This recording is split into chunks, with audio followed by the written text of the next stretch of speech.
What's going on, everyone? Welcome back to the show. So one of the things that I really appreciate is the fact that you guys comment below, you guys let me know your point of view, and that really helps me put out future videos, as well as it helps me answer some questions. So if I see the same question or the same statement over and over again, I like to address that because I know that there are a lot of people thinking the same way. And so let me show you. I'm going to read this comment to you, and then we're going to answer this, because this is very important when we're talking about the debt ceiling and how it can affect Social Security. A lot of people are asking this question. So let me go ahead and show you. So this is more of a statement. This is Michael that posted this, and I appreciate this, Michael. I really do. And if you guys have things that you think about, put it in the comments, and maybe we can do a future video on it. So Michael says, as long as you have direct deposit with Social Security, you have no problem. That is automatic payment. No one has to sit there and hold the computer's hand to send out payments. And if you just look at this statement on its surface, yes, that makes a lot of sense. It's automatic. You should be able to get those payments every month. There shouldn't be any issue when it comes to the debt ceiling. If we go into a default, it should not affect payments going out. However, it does affect payments going out, and I'm going to show you exactly why that is. But first off, if you guys can do me a favor, please like the video, subscribe to the channel, hit that little bell notification, and then click all. By clicking all, you'll get notified anytime we post a video. We do daily videos here, so by clicking the bell notification and clicking all, you should be getting updated every day. And just a reminder about notifications, if you're not getting notified, let me know in the comments below. Okay, so before I explain why this is bad for Social Security, I'm going to show you guys a clip, and this is Treasury Secretary Yellen. She's going to be talking about what will happen if we default, how things will get paid, or will things get paid. So here we go. For that, we're joined now by the Treasury Secretary, Janet Yellen. Madam Secretary, thanks for joining us this morning. Let's start out with the timeline now of this possible default. You said earlier this week that you expect that it could come as early as June 1st. I know you get new information every day. Is that still your best estimate? Yes, early June is when we project that we will run out of cash, and there is a chance it could be as early as June 1st.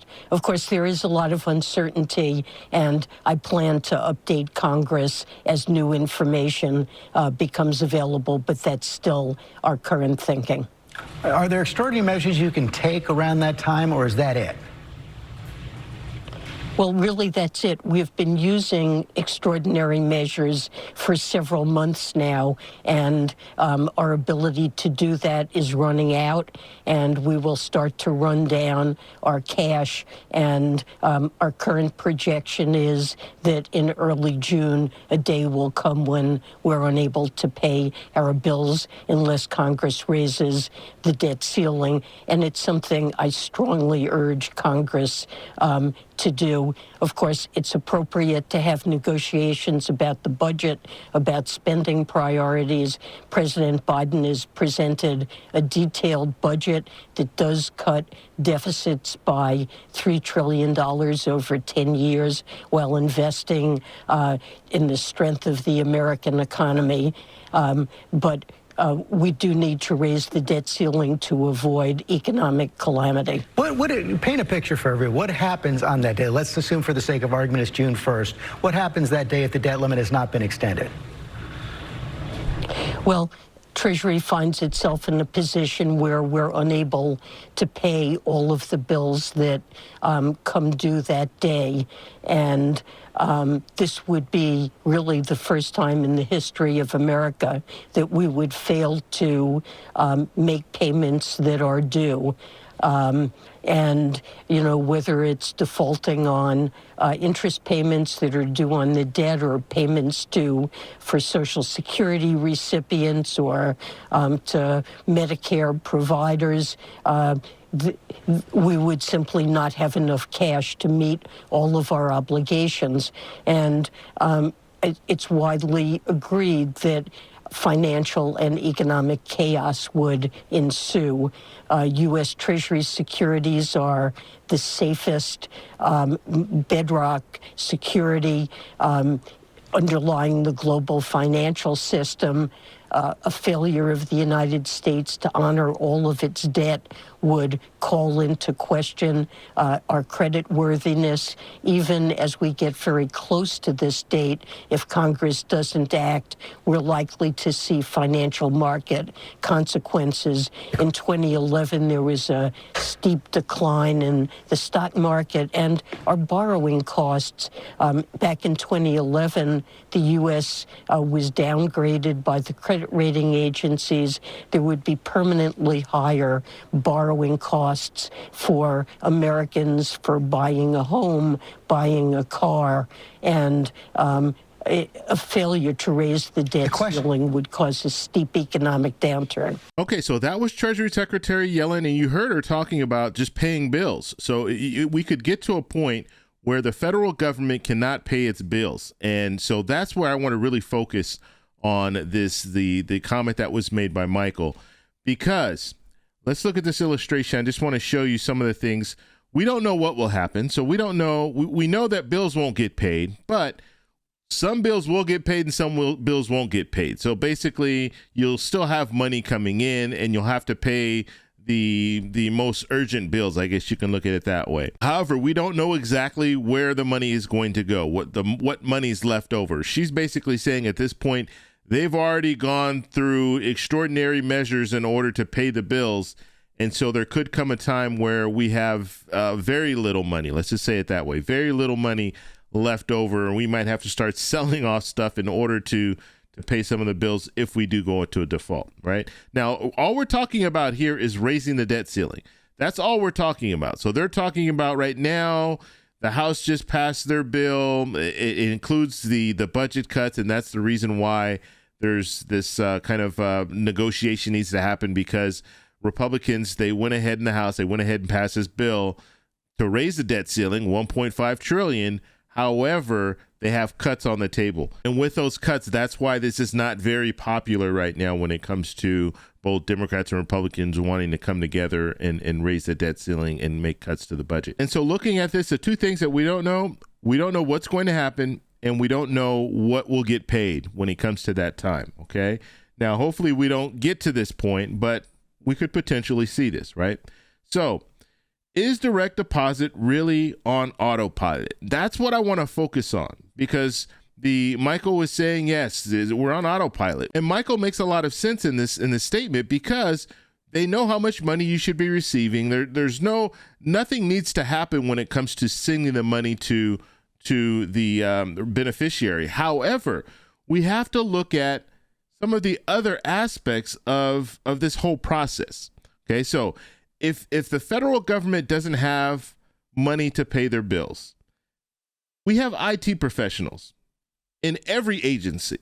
When I was working, we had IT professionals. Anytime something went wrong with my computer, I called IT to find out. And I'm telling you, it was every week there was an issue with my computer where I needed to call IT and have them walk me through some steps or go into my computer to try to find out what's going on. So we need people working in the Social Security Administration in IT in order to allow for the money to be transferred into accounts, right? So we have to have someone watching the computers. So they do need to monitor the computers, and they do need to fix any problems that we're having in the system. And we all know with computers, there are problems. Computers are very, very smart. They do things very, very well. However, when they crash, when they have issues with the computers, it just becomes a paperweight if it crashes and it's not working properly. So that's the first thing. So we have to pay for IT, and we don't only have people working in the Social Security Administration as far as IT, but we also pay for different services. Okay, so different servers and all these different things that we're paying into just to have our system running the way that it's running now. And that's not just Social Security Administration. That's all agencies. That's all companies. It's the same thing. Now, another thing that's very, very important for us to focus on is IT, but in the security realm. So what we don't think about the fact that you have IT professionals that are guarding the money. And these IT professionals need to protect our money, because you have people like hackers and things like that will come in and try to steal money from companies, steal money from the federal government. And so just the mere fact that we have money and we have it on autopilot doesn't mean you don't have people who are guarding that money and making sure that money is going to the right places, because hackers could take advantage of the fact that we're in a default and they think, okay, you know what? The systems are weaker now because they have less people working. And so why don't we try to hack into these systems and see if we can't take some of the money out, take some of the benefits out. Now, when we were talking about delays, and let me just go back up one second. We're talking about delays. If you have a computer issue, there will be delays to that direct deposit going into your bank account. That will happen. If you have less people working in the system, less IT professionals working in the system, it's going to take longer to resolve these problems. Because, of course, they have problems right now, but if they have adequate staffing, then that's not going to be a major issue, okay? So, two things.